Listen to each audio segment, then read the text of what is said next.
네, 22대 총선이 코앞으로 다가왔는데도 선거제도 개편안의 핵심인 비례대표 선출 방식은 아직도 정해지지 않고 있습니다. 이런 가운데 용해인 기본소득당 대표 등이 비례연합정당 결성을 제안을 했는데요. 개혁연합신당 추진협의체 공동대표를 맡고 있기도 한 용해인 기본소득당 대표 전화 연결해서 자세한 이야기 들어보도록 하겠습니다. 나와 계시죠? 네, 안녕하세요. 용해인입니다. 네. 일단은 민주당의 반응이 가장 궁금한데 혹시 민주당 쪽으로부터 답신은 왔습니까? 네, 아직 지도부 차원에서 공식적인 답변이 있지는 않았고요. 네. 이제 이재명 대표가 어제 복귀를 하셨기 때문에 네네. 이제 선거제도를 포함한 여러 가지 선거 대응 방안들을 민주당 차원에서도 고민하면서 이제 답변이 오지 않을까라고 생각하고 있습니다. 그러면 이 그 비례연합정당 그 대상에 네. 그래서 민주당 탈당파 의원들을 중심으로 했던 미래대연합이라든지 이준석 전 국민의힘 대표가 이끌고 있는 개혁신당이라든지 이낙연 전 민주당 대표가 이끄는 새로운 미래 이런 데도 그 대상이 될 수 있는 겁니까? 네, 일단 그 개혁연합신당이 제안드린 비례연합정당은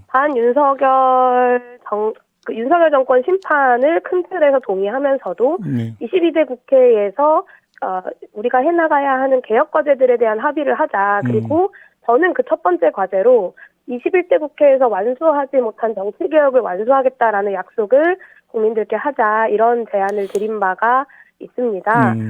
그래서 이런 부분에 동의하는 민주진보 진영의 정당들과 정치 세력들의 제안을 드린 것이고요. 네네. 여기에 이준석 대표나 이낙연 신당이라고 불러지는 최근의 제3지대 논의들은 사실 이런 과제나 혹은 윤석열 정권에 대한 분명한 심판보다는 이준석 대표도 스스로가 이야기하지 않습니까? 보수 정당의 대체 이런 이야기를 하고 있기 때문에 분명하게 연합의 대상이라고 보기는 좀 어려울 것 같습니다. 그러면 지금 그러니까 의원님이 말씀하시는 개혁이라는 것은 진보 개혁을 뜻한다고 이해를 해야 될 것 같은데 네. 21대 국회에서 완성하지 못한 개혁 과제라고 지금 말씀하셨는데 구체적으로 좀 예를 들어 주시겠어요? 어떤 게 있을까요? 네, 첫 번째로 제가 구체적으로 지난 기자회견에서 말씀드렸던 대표적인 사례는 정치개혁인데요. 네.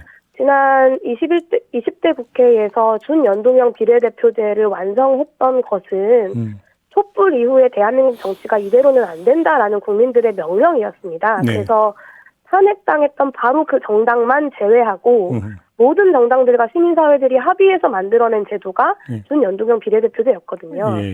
이거를 어떻게 더 잘 안착시킬 것인가를 사실 21대 국회에서 결정했었어야 함에도 불구하고 여러 가지 시간적인 문제 그리고 공론조사 결과를 통해서 국민적 수기 과정을 거쳤음에도 불구하고 그 결과를 각 당의 이해관계에 따라서 국회가 받아들이지 않았던 문제 등등이 있습니다. 그래서 21대 국회에서 어설프게 과거로 이 선거제도 개혁을 되돌리는 결정을 하는 것이 아니라 선거제도는 지금 현행대로 이번 선거는 치르되 22대 국회에서는 그럼 이 연합을 통해서 승리한 세력이 어떻게 선거제도 개혁을 하겠다라는 것을 국민께 약속드리자라는 것이고요. 제가 제안드리는 것은 이렇습니다. 지난 공론조사 결과에 따라서 선거제도 개혁을 하자라는 겁니다. 지난 공론조사 결과는 지역구는 소선거구제를 유지하면서 비례대표 의석과 전체 의석수는 늘리자. 그리고 연동형 비례대표제를 유지 강화하자라는 것이 결론이었습니다. 이 결론에 맞게 선거제도 개혁을 추진해 나가자라는 것이고요. 선거제도 개혁이 핵심이네요. 그러니까 정치개혁 과제라고 하는 게. 네, 그렇습니다. 예. 그러면 관련해서 좀 두 가지 질문 좀 드려볼게요. 첫째, 한동훈 비대위원장이 그 의원 정수를 50명 줄이자고 지금 제안하지 않았습니까? 이건 어떻게 평가하세요? 한동훈 비대위원장이 이제 50명을 줄이자라고 하면서 덧붙였던 말이 여기 있는 모두가 다 동의하고 있다, 알고 있다 이런 내용이었거든요. 네. 저는 그것부터가 거짓말이라고 생각합니다. 그러니까 지난 국회 정개특위에서 직접 진행했던 국민 공론조사 결과를 보면 오히려 의석수를 줄이면 안 되고 늘려야 한다라는 국민들의 의견이 다수였습니다. 그런데 이것을 마치 없는 결과 취급하면서 본인들의 입맛에 따라서 의석수를 줄이는 것이 국민의 뜻이다라고 이야기하는 것은 분명히 의사결정 과정에서 국민들의 의견을 우리가 수렴했던 것을 무시하는 것이라고 생각하고요. 네. 저는 한동훈 장관이 뭐 패션이나 이런 거에 좀 관심 가지시기 이전에 정치개혁 과제에 대해서 던지고 싶으시다면 이전에 국회와 정치권에서 논의해왔던 그 과정들을 좀 깊게 살펴보시는 것이 필요하지 않을까라는 말씀을 좀 드리고 싶습니다. 지금 의원님의 말씀을 종합하면 연동형제를 안착을 시켜야 된다. 이제 여기에 이제 이제 무게를 두고 계시는 것 같은데, 근데 문제는 연동형제가 되면서 이제 나오는 계속 따라붙고 있는 문제는 이른바 위성정당 문제 아니겠습니까? 그러면 의원님이 주도적으로 제안했던 비례연합정당은 위성정당입니까? 아닙니까? 위성정당이 아닐 수 있기 때문에 제가 제안을 드린 것이겠지요. 제가 제안드린 비례연합정당은 이 연동형 비례대표제를 지키기 위해서 이런 민주진보 진영의 담대한 연합이 필요하다라는 말씀을 제가 드렸는데요. 연합정당이라는 것은 연동형 선거제도를 가지고 있는 나라들에서는 굉장히 보편적으로 자연스럽게 일어나는 일들입니다. 뭐 공동 비례명부로 후보를 내는 사례들은 뭐 네덜란드, 그리스 등 다양하게 해외에 많이 있고요.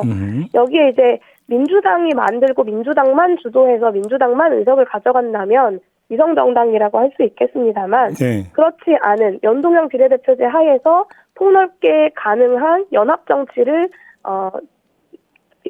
저희가 처음으로 열어보겠다라는 제안을 드린 거고요.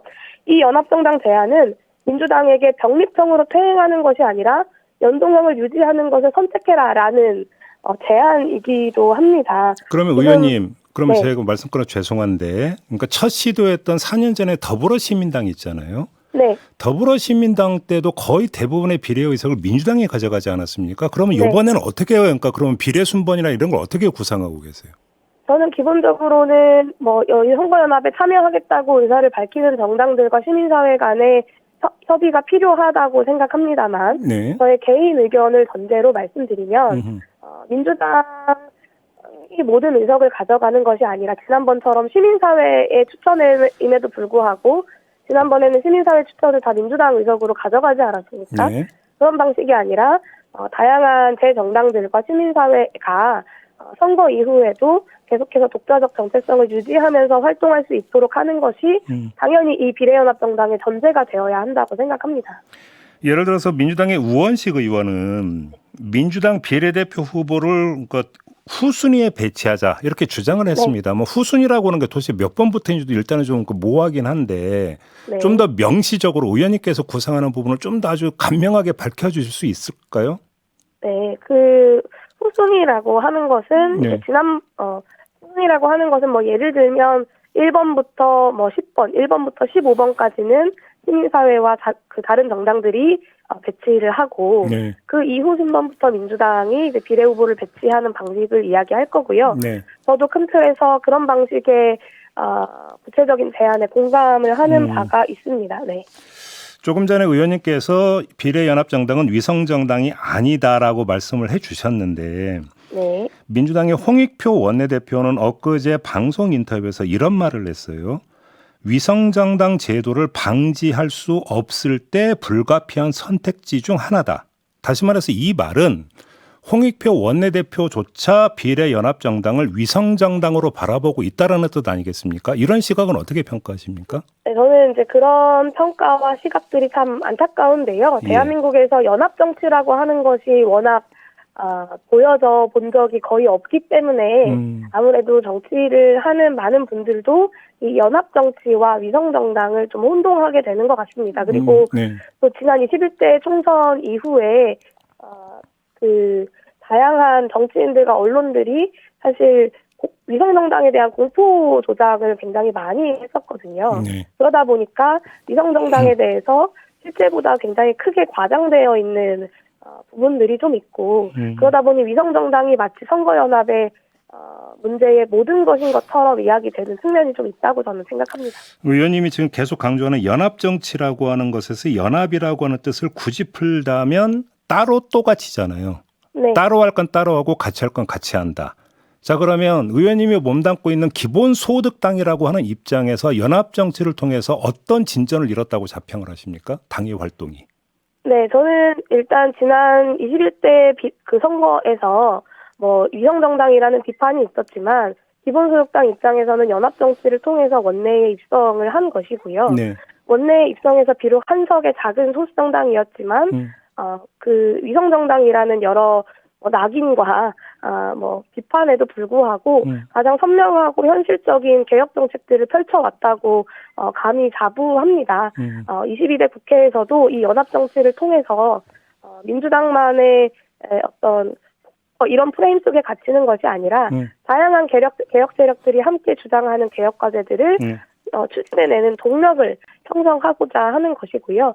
저는 이 비례연합정당을 통해서 다양한 정당들과 시민사회가 구체적인 개혁 과제들을 합의해낼 수만 있다면 22대 국회에서 빠르게 그 개혁 과제들을 추진해내는 것도 무리는 없을 거라고 생각합니다. 그러면 그 원내 정당이 되고 나서 지난 4년 동안 기본소득당 입장에서는 자립의 기반을 조금이라도 확충했다고 생각을 하세요?